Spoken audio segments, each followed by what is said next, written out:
Morning, ladies and gentlemen. Welcome aboard Riverbend Airways.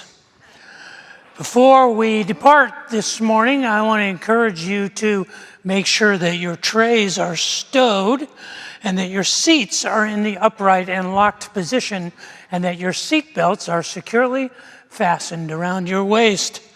The captain has informed me that our flight time today will be somewhere between 30 and 35 minutes, depending on the Holy Spirit traffic control.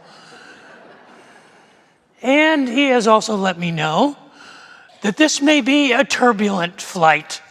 So we would encourage you, as long as you are on the flight today, to remain seated with your seatbelt securely fastened. Have a safe journey. How many of you are familiar with those kind of announcements when you get on a commercial airliner? Everybody experienced that at least once?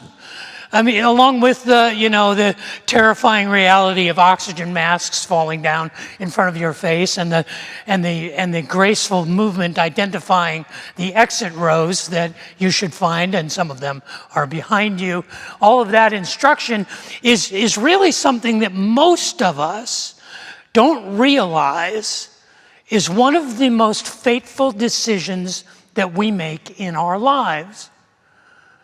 We do it all the time. We get on the plane, we sit in, we put our tray tables up, we put our seat backs up, and we prepare to go for a flight, and we entrust our very lives to complete strangers. We literally get on a plane and we say, this is my life and my family, and we are trusting a flight crew who we have no knowledge of. We're trusting mechanics and ground maintenance people who take care of the aircraft. We're trusting that they did their jobs. We're actually trusting thousands of workers at aircraft factories who assembled the aircraft. And in that moment, we are doing something extraordinary. We are ceding control of our lives to a total stranger. That's not easy to do. That's not something that we do very easily, because most of us like to believe that we are in control. We like to be in control of our lives. To some degree or another, each of us has some desire, some need, some pathological aspiration of saying, I have some measure of control of my life. Now, granted, there are some people who need a little bit more control than others. And perhaps you're familiar with them because they say things like this: I could stop being a control freak if everybody else would stop screwing stuff up. Or they say things like this: my world would be so much better if everyone did what I said and let me make all of their decisions for them. Or maybe they say this: I'm really not a control freak, but can I show you the right way to do that? Or, as long as everything is exactly the way I want, I am completely flexible. Now, being in control is a good thing. It's better to be in control than out of control, and some of the most successful and influential people in the world are people who really understand how important it is to be in control. There's a quote from Nelson Rockefeller of the famous Rockefeller family of Rockefeller Center in New York City, one of the most influential families in modern American history. Nelson Rockefeller said this: the secret to success is to own nothing but control everything. There was a man named Jack Welch who was the president of General Electric, and for the better part of a decade, he was perhaps the most influential CEO in the Western world. And Jack Welch said this: control your own destiny or someone else will. And then there is that part-time Austinite, who we all know, Elon Musk, who said this: it's okay to have your eggs in one basket as long as you control what happens to that basket. I think we understand, don't we, that being in control can be a good thing. We also understand that being in control can have a shadow side. When we try to control others, when we think that it is our responsibility or our privilege or our power to control others or to fix what is broken outside of our lives. We have problems with control that becomes pathological, with being out of control and not being in control. And today, what I want to talk about is, how does that relationship we have with being in control and being out of control, how do our control issues make it hard for us to believe? Because many times it is hard for us to believe because we are unwilling to let go and give control away. But today, before we take off, before we go on our flight of consideration, I'm going to get cleared for takeoff with the tower. So if you don't mind, would you pray with me? Father in heaven, I would ask that the words of my mouth and the meditations of my heart would be pleasing in your sight, that you would use your words spoken by your servant and anointed by your Spirit to remind us that you are worthy of being in control, not just of our lives, but of the destiny of all of us. Pray that we might move a little closer to that reality today. Pray that for myself and for my family and for all of us here. For I ask that in Jesus' name. Amen. Everything that I can determine about this woman is that she was, in fact, a control freak. She had to be in control of everything. Well, and while we don't know a lot about her, we know enough to know that she had control issues. In fact, the first time that we meet her, she is hosting a gathering in her home. And she is so neurotic and obsessed and overwhelmed with the details of that gathering that she goes to her young celebrity guest and bothers this guest, asking them to help her with the party that she is having in his honor. The woman's name was Martha, and her celebrity guest was a young rabbi named Jesus of Nazareth from Galilee. And in Luke chapter 10, it tells us that Mary was hosting a gathering in her home, and the center of that gathering was this young Galilean rabbi, Jesus. And things were getting out of control, and this made Martha very nervous. And so Martha then went to Jesus and said, Jesus, can you tell my baby sister Mary to get off her butt and help me out? And Jesus turns to Martha and says, chill out, sister.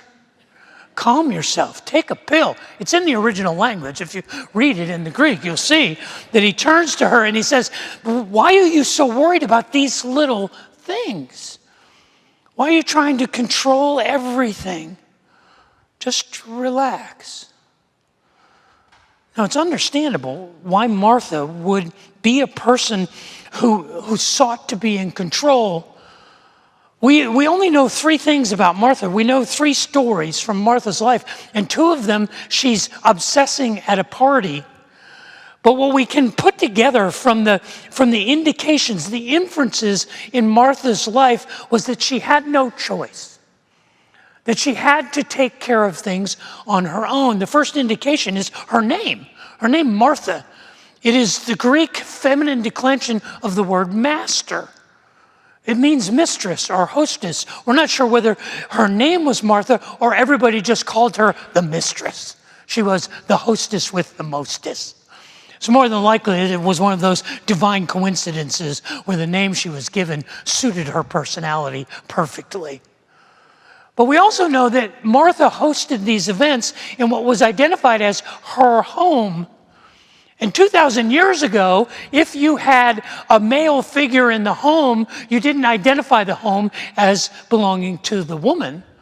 If there was a father or if there was a husband, and identifying it as Martha's home is an immediate indication that there was no husband and there probably was no father. In the stories and the glimpses we have of Martha's life, there is no indication that she had a mother present. And we don't have to have that much of an exaggerated imagination to think that perhaps there was a day when Martha was a young girl where her parents either died or left or divorced, and she was left to be in charge of her younger sister named Mary and her younger brother named Lazarus. It's not hard for us to imagine a young preteen girl who was all of a sudden saddled with the responsibility because of the death of her mother and the loss of her father with caring for the daily needs of her siblings, her younger sister and her younger brother. You can understand why she developed a sense of control issues. These are obvious in the story in John chapter 12 and in Matthew chapter 12, where there is a second party given in Jesus' honor. And it tells us there in that gathering that Martha was again taking care of everything. She was making sure that all of the details of the gathering were taken care of. And it tells us, interestingly, in John chapter 12, that this was the home of Simon the leper. Now, I have a theory, and it's not really a conclusive theory, but it's a possibility, that Simon the leper was Martha's father. See, it was very possible that at a young age, Martha's mother died, and Martha's father was diagnosed with leprosy. There is no more horrible a sentence in ancient Israel than being diagnosed as a leper, because not only did it mean that you would live a life of physical pain and discomfort, you would also be ostracized from the society. Because of the contagious nature of the disease of leprosy, lepers were outcasts. They were physically removed. So it's possible that Simon the leper, the home of Simon the leper, was another way of acknowledging this was Martha's home. But I like to imagine, and really has no credibility, but other than the story in Matthew chapter 8, where Jesus is in Galilee, where Martha was from, and a leper comes to him and begs Jesus to heal him. And he does. And he says, I want you to keep this on the DL. I don't want you to tell everyone. But he winds up telling everyone.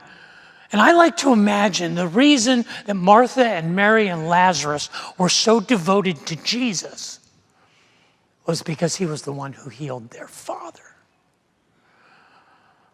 And I understand why Martha developed this need, this compulsion for control, because she had a season in her life where the trauma of her life demanded that she take responsibility, that she be in control. And psychologically, that's where all the evidence is. All the evidence tells us that we develop a need to control for one of two reasons. The first reason that we develop a pathological need for control is basically circumstantial or genetic. There are some studies that indicate that people have a biological inclination to be ambitious and controlling, that in other words, you're born that way. You're born as a type A controlling person. But most of the psychological studies that are reliable indicate that it has a lot to do with the context in which you were raised, particularly your birth order. If you are a firstborn child, statistically, you have a much higher probability of being a controlling person than if you are a middle or a youngest child. And this makes perfect sense because firstborn children are the first experiment that parents have. And we all know that first-time parents are idiots.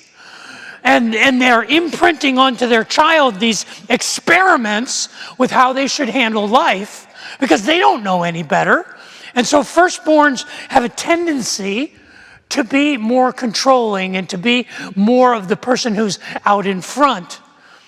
Studies also show that not only do these firstborn people have a tendency to be more controlling, people who are born into families with high degrees of structure, perhaps based on nationality or tradition or heritage. Families with high expectations and high family structures have a tendency to produce more controlling individuals. There are even studies that indicate that left-handed people are more inclined to be controlling because they grow up in a right-handed world and they're constantly having to say, I am the exception, I am the outsider, I will be in control. It should not surprise you at all that I am a firstborn son of a highly rigid family who is left-handed. But the primary reason that psychologists tell us we develop pathological controlling needs is because of trauma, because of experiences in our youth where, like Martha, we perhaps suffered tragic loss or abuse, or we were placed in a situation where the circumstances demanded that we take responsibility beyond our capacity. The American Psychological Association describes it this way. They say if you struggle with the constant need to be in control, it is likely that you fear losing control and being at the mercy of other people. Your trigger for control issues can even be as deep as a traumatic event that may have occurred in your past, which left you feeling vulnerable and helpless. Because of this, you may desire control in unhealthy ways. An experience of neglect and or abuse can make you seek methods to regain control. You may feel inclined to micromanage work projects or maintain rigid rules around your diet and exercise regimen. Your pain may be so deeply buried and unacknowledged that it is hard to pinpoint. Regardless of what it was that formed Martha's need for control, she took control because she had no choice. It was her responsibility. In what is familiar to many of us, that responsibility beyond our ability was Martha's burden. And if nothing else, if we can't cobble together the details of Martha's life, we can admire her and we can be sympathetic to her because she was a remarkable woman. She tried to control and fix everything. But there was one event in Martha's life, and it's sandwiched in between the two dinner parties, that she had no ability to control. It's a story that most of us are well aware of. It's in John chapter 11. The 11th chapter of the Gospel of John begins with an ominous indication that a young man named Lazarus was gravely ill. And his sisters, Martha and Mary, sent word to their friend, the young rabbi, who was performing miraculous deeds, who may have in fact even healed their father Simon of leprosy. And they sent an ominous message to their friend Jesus. The one you love is sick. There's a measure of control just in the message. In case you forgot, Lazarus is the one you love. So you should come and help him. And if you're familiar with the story in John chapter 11, you realize that Jesus doesn't come. He stays where he is. And he doesn't come to Bethany until Lazarus has been in the grave for 4 days. As he's approaching the village of Bethany, word comes to Martha, and she hears that Jesus is coming, and she picks herself up and, of course, runs out to meet him. And as she sees him, she says to him, if only you had been here, my brother would not have died. The woman who's used to being in control looks at this one and says, you let us down. You didn't come when we needed you. Where were you? Because if only you had been here, my brother would not have died. It's a true statement, but it's also an accusation. And Jesus responds with grace, and he says, your brother will rise again. And Martha says to him, I know that. I know. Everybody knows he will rise again. We all believe that there will be a resurrection in the last day. Tell me something I don't know. And Martha is speaking for all of us right there. She's saying, God, why didn't you fix this? Why didn't you make this right? I needed you to do this for me. I don't understand. When I was 13 years old, I was a Boy Scout. And as a 13-year-old Boy Scout, one of my goals was to go to Philmont Scout Ranch in Cimarron, New Mexico. When you grow up in New Jersey and Pennsylvania, Philmont in New Mexico was the most exotic camping experience you could have as a Boy Scout. The problem was you couldn't go to Philmont until you were 14 years old. So I applied to go to Philmont with a troop of guys from the East Coast the summer after I turned 14. It literally had turned 14 2 weeks before. And I went to Philmont Scout Ranch, and there should be a photograph. That was our troop at Philmont Scout Ranch in 1970. Can you see me in that picture? I'm in the front row on the right-hand side of the sign. If you get a close-up of it, you'll see 13-year-old, just newly 14-year-old Minted Dave was about 5'6" tall, and I weighed about 80 pounds, and my voice had not yet changed. And I was responsible on the Philmont expedition, like all of the other scouts, to carry my weight in gear, which at the time was between 40 and 50 pounds. I weighed 80 pounds. And so for the next 2 weeks, I was sentenced to hike through the mountains of New Mexico carrying one of those antiquated canvas backpacks with a canvas tent. We didn't have all that ripstop nylon stuff and all that lightweight stuff. We had these wool sleeping bags that if they got wet at night, they weighed about 100 pounds when you carried them the next day. And I had to carry all of that stuff for 2 weeks. But the worst day was the 10th day, because the 10th day was Mount Baldy Day. And Mount Baldy is the tallest peak at Philmont Scout Ranch. It is 12,441 feet tall. And it rises above the tree line, and it could be called Mount Dave because there's nothing growing up there. And so on day 10, we were to summit Mount Baldy. And we started out at the base of the mountain, and before sunrise, our scoutmasters got us up, and we broke camp, and we started to hike in the dark to the trail that would lead us up to Mount Baldy. And just about shortly after sunrise, we came to a fork in the trail. And the trail to the left went along the riverbank, around the base of the mountain, and the trail to the right turned and went up into the woods and started switchbacks up the side of the mountain to the summit.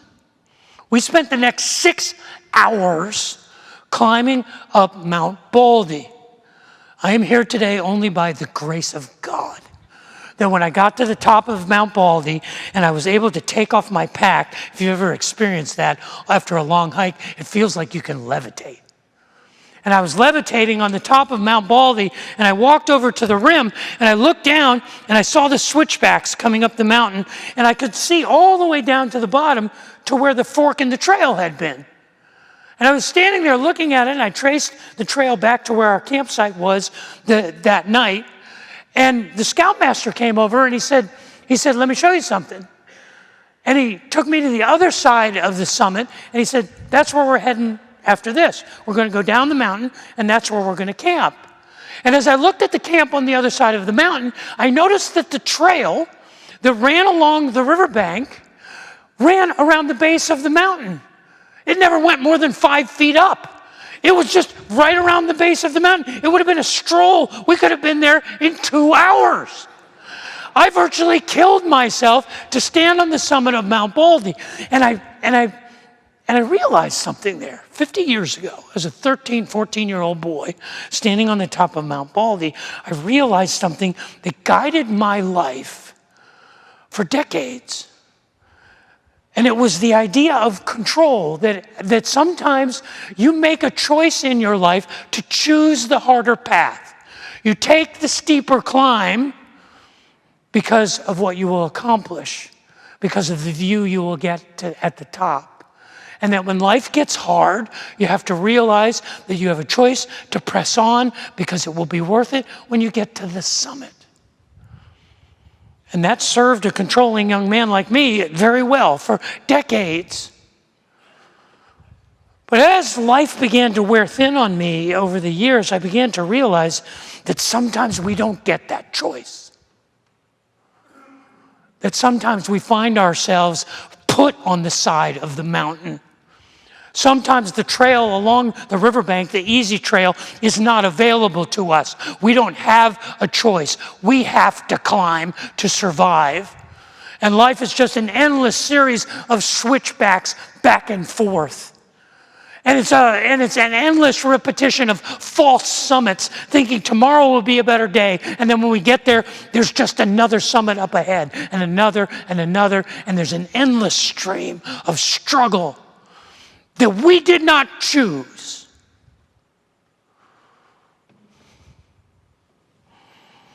What do we do with that? What do we do with that idea? You see, when Jesus came to Martha and said, your brother will rise again, and Martha said, I know that, she didn't understand what he was saying. See, what he was saying to her was your brother had to die. He had to die. Because I could demonstrate my power to heal, but the only way I can demonstrate my power over death is to raise him from the dead, and your brother had to die. What do you do with that? What do we do with that when God says the hill, the climb, the loss, the struggle is my plan for you? You didn't choose it. It's my plan. Do we just struggle? Do we just climb? Do we just say, this is my fate? See, that's what makes what Jesus says to Mary in John chapter 11, verse 20, it says to Martha in John chapter 11, verse 25, so astonishing. In John chapter 11, verse 25, in response to Mary's lack of understanding and our lack of understanding, why do bad things happen to good people? Why does life put us on the side of the climb when we had no choice? He says to her, I am the resurrection and the life. And anyone who believes in me will know what that life is, even after they die. And everyone who lives in me and believes in me, they won't live for death. They will live a full life. See, what Jesus is saying is, I am the resurrection and the life. He's not saying I am the means to the resurrection and the means to life. He's saying, I am the life. I am the resurrection.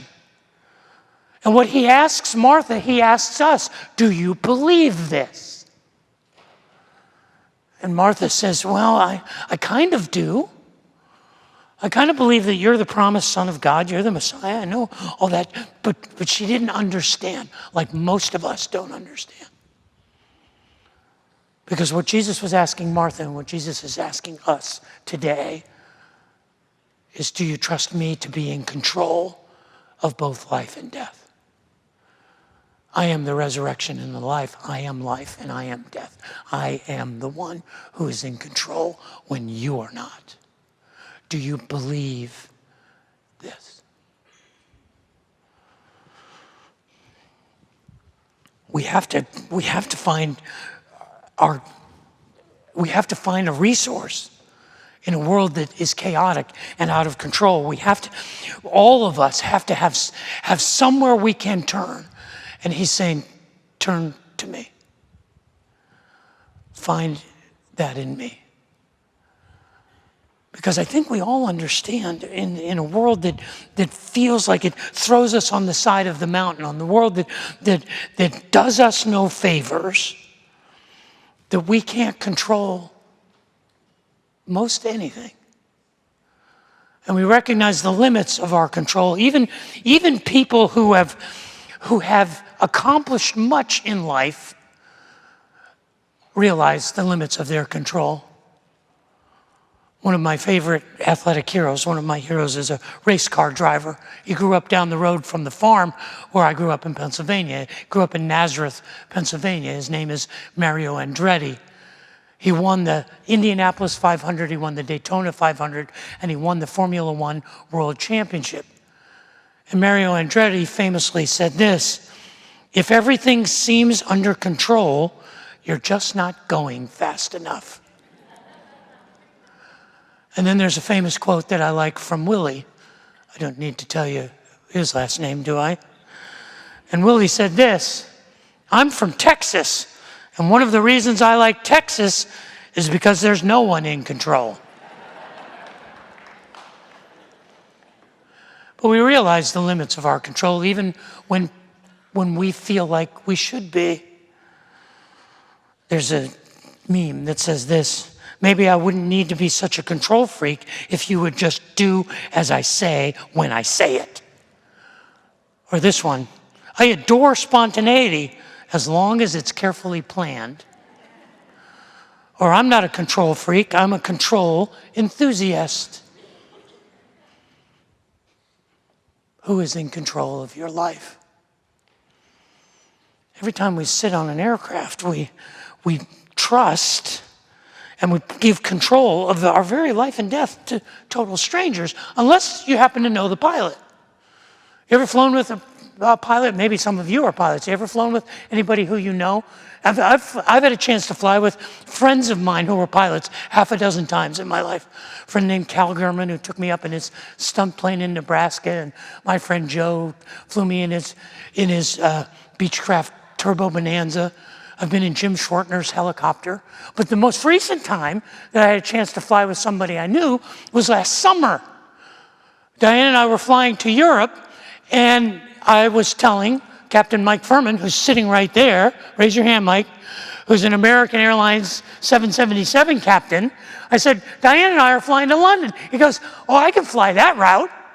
And he pulled some strings, and so we get onto our plane to fly from Dallas to London, and I get to my seat, and there's a card there on my seat. And on my card, there's a note from Mike, hoping that we have a great vacation and a great flight. And I flipped it over, and there's this picture, Captain Mike's recommendation. And it's a picture of Brussels sprouts, because he knows that I hate Brussels sprouts. Do you know what it's like to give up control to someone who you don't know? Do you know how much better it is to give up control to someone who you trust, to someone who you know, and someone who knows you? It's hard to believe. It's hard for us to believe because of our need for control. But the lesson of the life of Martha is a lesson that invites us to cede our control to one who we can know and one who knows us. I know that you have many choices for your spiritual travels. So on behalf of the flight crew here at Riverbend Airways, thank you for flying with us today. Appreciate your trip. We hope that no matter where your life takes you in the coming week, that you will have safe travels. Thanks for flying Riverbend Airways. We hope to see you again next week.